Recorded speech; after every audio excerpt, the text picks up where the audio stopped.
রাসূল সাল্লাল্লাহু আলাইহি ওয়াসাল্লাম খুবই কনসিডারেট ছিলেন। এটা খুব গুরুত্বপূর্ণ, খেয়াল করে শুনুন। কনসিডারেট মানে খুব উচ্চ বিবেকবোধ সম্পন্ন ব্যক্তিত্ব, খুব বিবেকবোধ সম্পন্ন।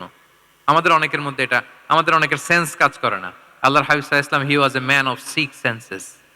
৬টা সেন্স ওনার কাজ করতো। সুবহানাল্লাহ, সুবহানাল্লাহ। কথা বলতেছেন, ওদিকে কি হচ্ছে, ওদিকে সব একসাথে এট এ গ্ল্যান্সে তিনি মেইনটেইন করতেন। সুবহানাল্লাহি বিহামদিহি। তো এই উচ্চ বিবেকবোধ সম্পন্ন হইতে হবে দায়ীদের। রাসূল সাল্লাল্লাহু আলাইহি ওয়াসাল্লাম একবার নামাজ পড়াচ্ছেন, পিছনে বাচ্চার কান্নার আওয়াজ, নামাজ ছোট করে দিয়েছেন। একেবারে ছোট, শর্ট শর্ট করে সিজদা, রুকু, মানে যতটুকু না হলেই না, অতটুকু করে নামাজ শেষ। জিজ্ঞেস করা হলো কেন? বললেন যে আমি দেখলাম একটা ছোট বাচ্চা কাঁদছে, এই বাচ্চার মায়ের বোধহয় খুব কষ্ট হয়ে যাচ্ছে পেছনে। বাচ্চাটাকে সামলাতে মহিলাদের প্রেয়ার হলে মাটার বোধহয় খুব কষ্ট হচ্ছে, এজন্য আমি নামাজটা একটু শর্ট করে দিয়েছি। সুবহানাল্লাহ। আমরা নামাজে দাঁড়ালে দিন দুনিয়ার হুঁশ নাই, কি হচ্ছে না হচ্ছে না। আপনার সব খেয়াল রাখতে হবে, কি হচ্ছে। You are a leader, you are a দাঈ, আপনাকে এটা খেয়াল রাখতে হবে। রাসূল সাল্লাল্লাহু আলাইহি ওয়াসাল্লাম এরকম উচ্চ বিবেকবোধ সম্পন্ন লোক ছিলেন।